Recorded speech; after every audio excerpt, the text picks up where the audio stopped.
You might think that getting through the absolute bone-chilling worst of the Ice Age, fire would be right at the top of the survival checklist, wouldn't you? Oh, absolutely. I mean, warmth, cooked food, a bit of light in those long, dark glacial nights, the essentials. Definitely. But here's a real head-scratcher. When you look for actual, well-preserved fireplaces from the coldest stretch in Europe, that's the last glacial maximum. We're talking roughly 26,500 to 19,000 years ago. They are surprisingly rare.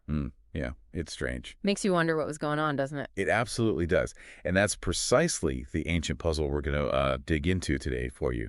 You sent us a truly fascinating piece of recent research, a study published in Geoarchaeology. Ah, yes. This study really gets down to the microscopic level to understand how fire was used at a site called Korman 9 in Ukraine, specifically during that intensely cold LGM period. Exactly. And this isn't just a quick look. It's a high-resolution geoarchaeological analysis. Think of it like detectives meticulously examining a crime scene, but instead of fingerprints, they're looking at the soil and remnants of ancient fires. Ah. They focused on 3 different spots where there was evidence of burning the trop. These are called combustion features, or hearths, and they're linked to a group of people we call the ephemeral. Okay.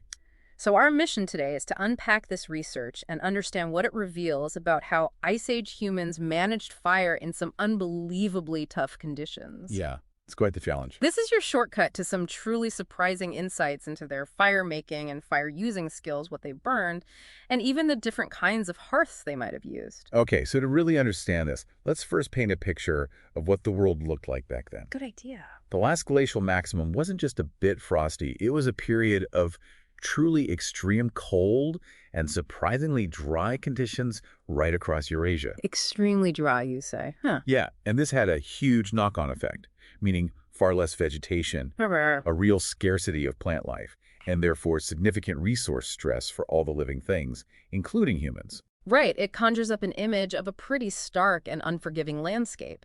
And the current thinking is that human populations during this deep freeze were often isolated from each other, hunkered down in more sheltered, resource-rich areas called refugia, sort of like lifeboats in a frozen ocean, in places like the Balkans or parts of Western Europe. Precisely. And in Eastern Europe, where our site, Korman 9, is located, the landscape you would have seen was this open boreal steppe. Boreal steppe, okay. Imagine a vast, cold grassland dotted with scattered hardy trees, all crisscrossed by major river systems. The Dniester River, the lifeline for the Korman 9 site, was one of these crucial waterways. Right. It's also important to remember that the archaeological sites we find from this Epigravettian period tend to be more temporary, ephemeral, maybe, and have fewer artifacts compared to settlements from warmer times. Life was likely more on the move. So a tough existence, no doubt, which brings us right back to fire. Yeah. I mean, it's almost impossible to overstate how absolutely essential fire would have been, especially in that kind of deep freeze. Couldn't agree more. We're talking obvious things like staying warm, but also cooking food to make it more digestible and nutritious, providing light during those incredibly long, dark winters. And even for practical tasks, like hardening the tips of their hunting spears. Absolutely. Yeah. And the research also highlights that making and keeping a fire going wasn't just a simple flick of a lighter. It was actually quite labor-intensive. I bet. Think about the effort involved in finding and gathering fuel, the skill needed to start a fire in those conditions, and the constant attention required to keep it burning. Right. Fire played a central role in organizing their whole way of life, from how they obtained and stored resources to how they structured their campsites and daily activities. Okay, so fire was a critical but likely hard-won resource. Now let's zoom in on this Korman 9 site that you mentioned. Let's do it. It's situated on the Dniester River in Ukraine, and the study points out that it's part of a really archaeologically rich area. It is, yeah. There are several other sites nearby that date to roughly the same period, including Korman IV, Molodova V and V, and Doroshyvtsi III. So it seems like this particular region held some significance during the LGM. What's particularly fascinating for you is that this specific study zeroed in on 3 distinct areas where they found evidence of past fires. 3 specific spots. Yep. They labeled them CF1, CF2, and CF3. Think of those as combustion feature number 1, 2, and 3, our main clues today. Okay, CF1, 2, and 3. Got it. These were found in 2 different archaeological layers at Korman 9, both Layer I and Layer 2, date back to the LGM, Right back then? with layer I being roughly 23,000 to 21,000 years old, and layer 2 around 22,600 to 22,000 years old. And crucially, both of these layers are associated with that epigraveshing culture we've been talking about. So we're right in the heart of that intensely cold period. Right in the thick of it. Now, this study didn't just give these ancient hearths a casual once-over, did it? Oh, definitely not. They used some pretty advanced techniques to really understand what was going on. Exactly. They brought in a whole toolkit of innovative geoarchaeological methods. Like what? This included looking at the layers with the naked eye, what they call macrostratigraphic analysis, and then zooming in incredibly close, using high-powered microscopes to examine the soil structure and its contents in minute detail. Wow! Micromorphology. That's the one, micromorphology, yeah. And they even used a specific classification system developed by a scientist named Stoops to help describe what they were seeing. Okay. And perhaps most interestingly, for understanding how these fires burned, they used a novel colorimetric analysis. Colorimetric. Sounds technical. It kind of is. Think of this as a way of essentially reading the colors in digital photographs of the ancient soil like a thermometer, allowing them to estimate the temperatures these prehistoric fires reach. That sounds like some serious archaeological CSI. So let's get into the nitty-gritty. What did they discover when they took a close look at combustion feature 1, or CF1? Okay, CF1 was identified as an unlined open flat hearth. That just means it was a fire built directly on the ground surface. No stones or anything. Exactly, without any kind of constructed border like stones. Right. Macroscopically, when they looked at it with the naked eye, they found it on top of a layer they called subunit 41A. This layer, they believe, was a relatively stable soil surface that formed during a slightly warmer period within the overall glacial conditions. An interstadial, right. Precisely. Within CF1 itself, they could see 3 distinct layers. A reddish layer at the bottom, then a black layer in the middle, and a mottled brown deposit on top. Red, black, brown. Okay. The red layer was about 4.5 centimeters thick and around 70 centimeters across, while the black layer was a bit thicker and longer. Interestingly, they didn't find any evidence that the same exact spot had been used for fire multiple times. No layering or stacking of hearths. So maybe just used once. Or at least not reused in the same way. And the way these layers appeared somewhat wavy and spread out suggested to them that the ground had been affected by solifluction. Solifluction. That's the ground moving. Yeah, that's a slow downhill creep of saturated soil in freezing and thawing conditions, which can really mix things up over time. So even after the fire was out, the ground itself was slowly on the move. What did they see when they looked at these layers under the microscope? The micromorphology confirmed those 3 distinct layers sitting directly above a layer of undisturbed underlying soil. The red layer appeared as a fairly uniform reddish silt, with some tiny quartz grains scattered through it. They noted a weakly developed structure with some small holes and cracks. They also found tiny fragments of mollusk shells and some burnt plant remains that seemed to be associated with ancient animal burrows. Burrows, interesting. Yeah. The transition to the soil underneath was gradual, not a sharp line. And the black layer. That sounds like where the main burning action would have taken place. Exactly. The black layer was a dense, organic, rich silt with a sort of spongy structure. It was full of burned plant remains, as you'd expect. But also a few small burned bone fragments, ranging from bones that were just slightly charred to those that were completely carbonized. Carbonized, okay. They also found some very small bits of ash and some other tiny pieces of burned organic material that they couldn't identify more specifically. Importantly, they didn't find any bone that had been fully calcined. That is, burned to a white, ashy state in the samples they looked at from this layer. No calcined bone noted. Some of the charcoal and plant remains also showed signs of being partially decayed or humified. The lower boundary with the red layer was sharp in some places, but showed evidence of mixing caused by burrowing animals.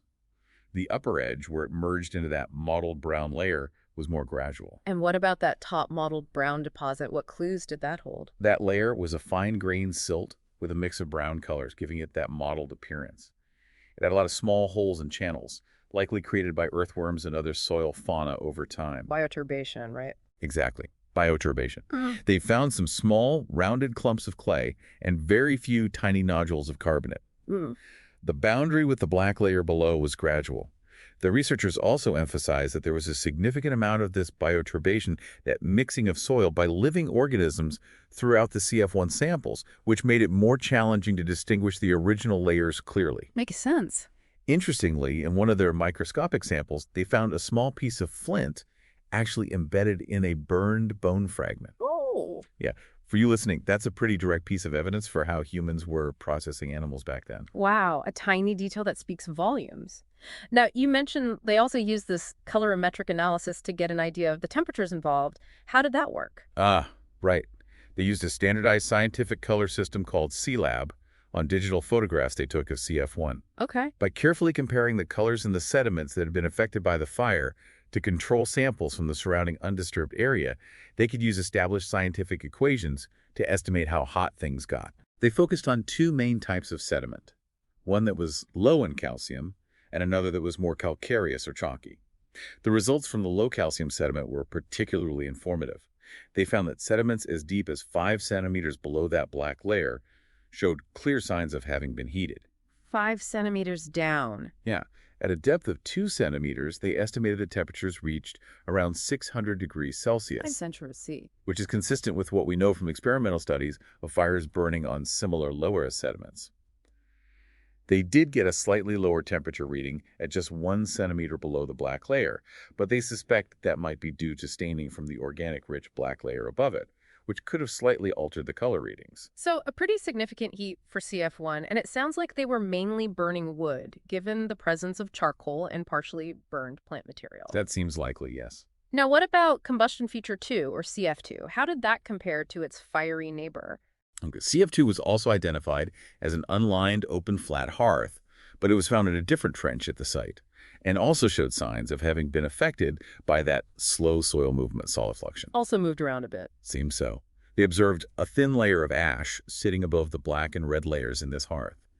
Overall, it was smaller than CF1, Smaller. measuring about 82 centimeters in its maximum diameter and only about 3.5 centimeters thick. Again, there was no visible evidence that this same spot had been used for fire repeatedly. And what did the microscopic view reveal for CF2? Any major differences? They had one main micromorphological sample from CF2 that they analyzed. They did identify the same 3 basic layers, red, black, and mottled brown, but there were some notable differences compared to CF1. The red layer showed a more complex internal structure with weakly developed granular and lens-shaped features. The lower boundary with the undisturbed soil underneath was relatively sharp, but had been disrupted by burrowing activity. More bioturbation. It seems like it. The upper boundary with the black layer was more diffuse, likely due to mixing. The black layer was also an organic-rich silt, but it had a generally more solid or massive structure with fewer of those small holes and channels they observed in CF1. Interesting. And perhaps most striking, it contained very few identifiable burned plant or organic remains. Instead, they mostly found these amorphous, shapeless black nodules. Shapeless nodules. Strange. And unlike CF1, they didn't find any burned bone fragments whatsoever in CF2. No bone at all. None in the samples they looked at. They also noted less clear microscopic evidence of that freeze-thaw action that seemed to have affected CF1. So CF2 seems to represent a potentially less intense or perhaps a different kind of fire event compared to the more robust signature of CF1. That's one way to look at it, yeah. What about the third one, CF3? Was that similar? CF3 was also identified as an unlined open flat hearth found in a different part of the site. It was approximately 80 centimeters in diameter. Roughly the same size as CF2 then. Pretty much. In their initial observations, they didn't see a clear ash layer or that upper mottled brown deposit. The black layer was estimated to be about 2 to 3 centimeters thick, and the red layer around 2.5 centimeters. Unfortunately, this particular feature wasn't fully excavated during the study, so they have less detailed information available for it. Okay. Less data there. But its presence still contributes to our understanding of fire use at the site overall. Okay, so we have these 3 hearths, with CF1 and CF2 giving us the most detailed picture.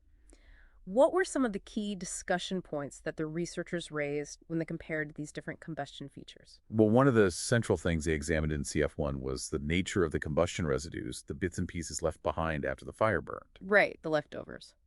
As we mentioned, the ash was not well preserved, found only in isolated pockets.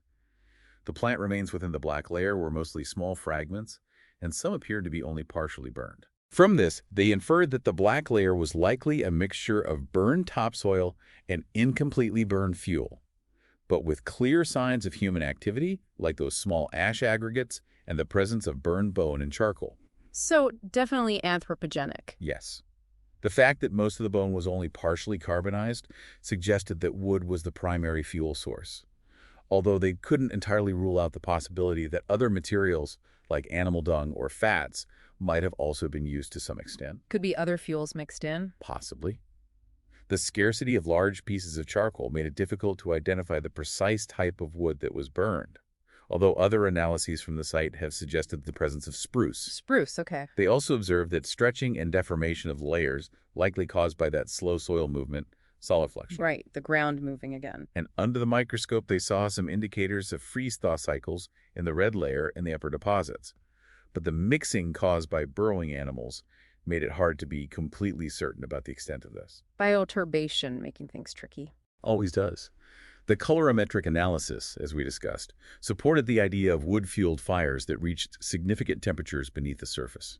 And for CF2, what were the key characteristics of the leftover material there? Did they point out major contrasts? For CF2, one of the striking things was the complete absence of any preserved ash.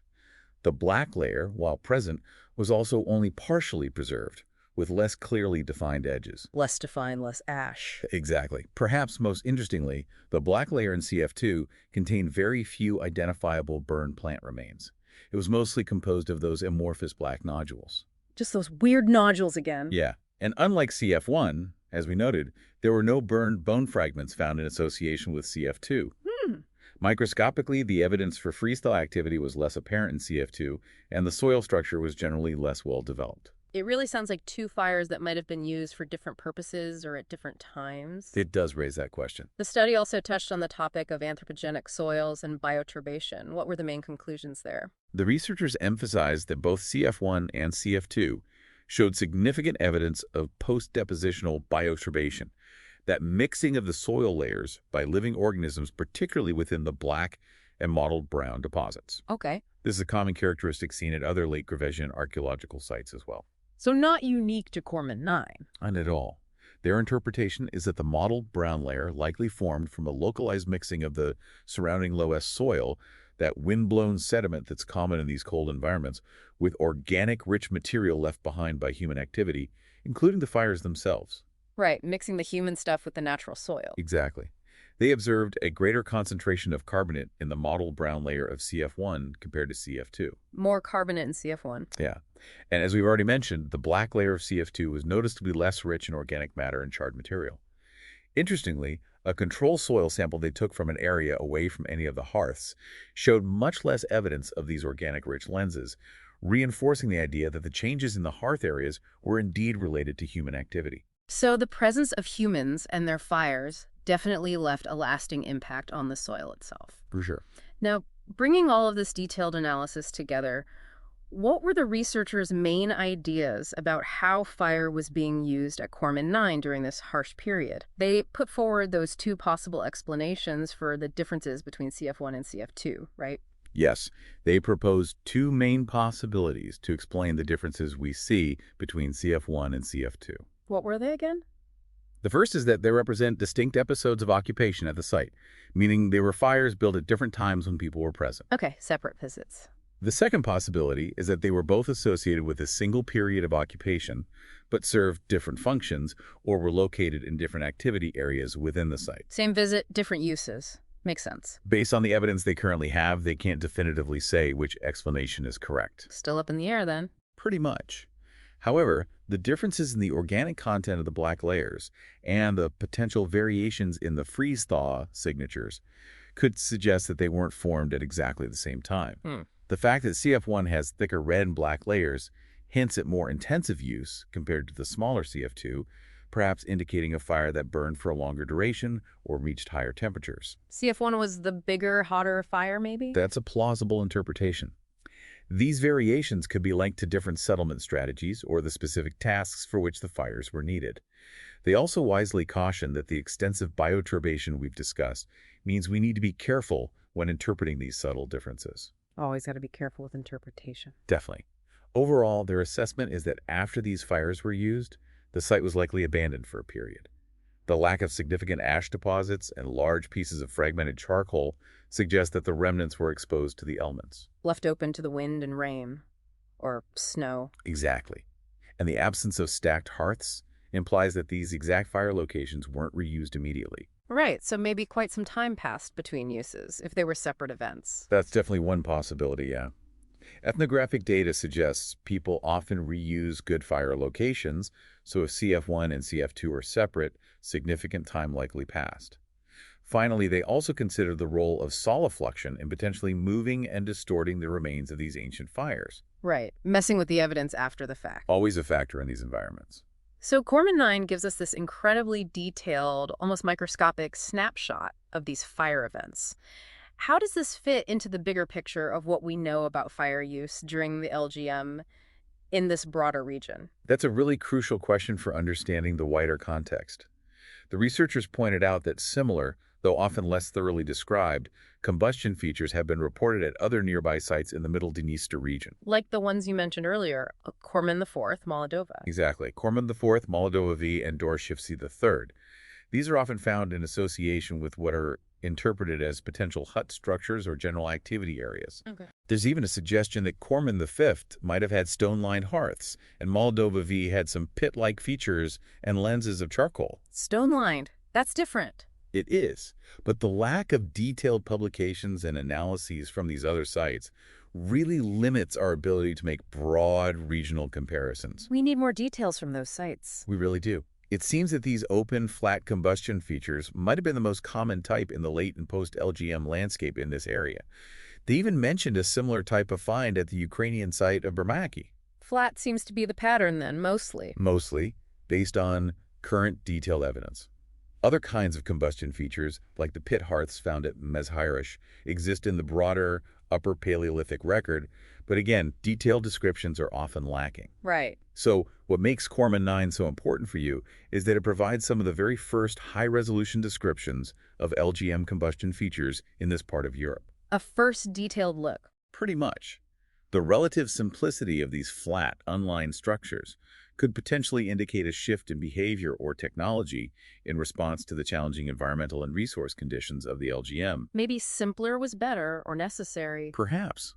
The researchers also raised an important point about potential publication bias in the archaeological literature on LGM fire features. People maybe not publishing the simple stuff. Or maybe focusing on other things.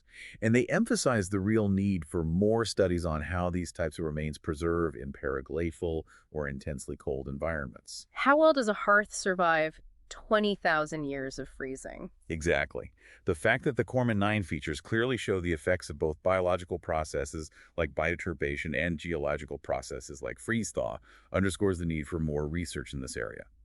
Ultimately, more detailed studies of fire use during the LGM are absolutely essential if we want to truly understand the strategies humans employed to adapt to those incredibly demanding conditions. So, to summarize the main points for you, this study provides us with the first really in-depth microscopic look at these LGM combustion features in the Middle Dniester region. A crucial baseline. What they found were all open, flat hearths. Combustion feature 1 appears to have been fueled primarily by wood and was likely exposed on the surface for some time after it was used. Combustion feature 2 was smaller and contained less organic material. Importantly, both showed clear signs of alteration after their use due to natural processes. Yes, the post-depositional changes are key. The differences between CF1 and CF2 could indicate separate periods of occupation or simply different ways of using fire during the same period. Still an open question. And it seems that these simple flat hearths might have been the dominant form of fire technology in this region during the LGM, but the researchers are clear that we need more research. Definitely need more data. To confirm this and to better understand those other, more complex-sounding structures that have been reported at other sites. Right, like those possible stone-lined ones. More detailed studies, both in the field and in the lab, are really crucial for getting a more complete understanding of fire use and how people organize their living spaces during this extreme period. Absolutely. This research provides a critical new piece of the puzzle. So for you listening, the key takeaway here is that even during one of the most brutally cold stretches of recent history, these early humans weren't just scraping by. No, not at all. They were demonstrating a sophisticated understanding of how to manage fire. We see evidence that wood was their primary fuel source at this site. Seems to be, yeah. But there are hints that they might have been resourceful enough to use other materials as well. Dung fats. It's possible. And it really brings us back to that intriguing question we started with. Why are well-preserved fireplaces from this crucial period so rare in the archaeological record? That's still a big puzzle. Was it simply that the incredibly harsh Ice Age conditions were exceptionally destructive to these fragile remains? Or maybe preservation bias? Could be. Or did people adapt in ways that we haven't fully grasped yet? Perhaps relying more on portable technologies or other strategies that reduce their need for traditional fixed fireplaces. It truly makes you think about all the different environmental pressures and incredible adaptations that were at play during that time. It really does. If you're keen to delve even deeper into this, I definitely recommend checking out the Geoarchaeology journal or searching for related research on the Last Glacial Maximum and the lives of Upper Paleolithic hunter-gatherers. Lots more to explore there. It's fascinating to consider how something as seemingly fundamental as fire can reveal such complex and compelling stories about human resilience and ingenuity. Absolutely. And a huge thank you to you for bringing this fascinating research to our attention. This is exactly the kind of deep dive we love to do.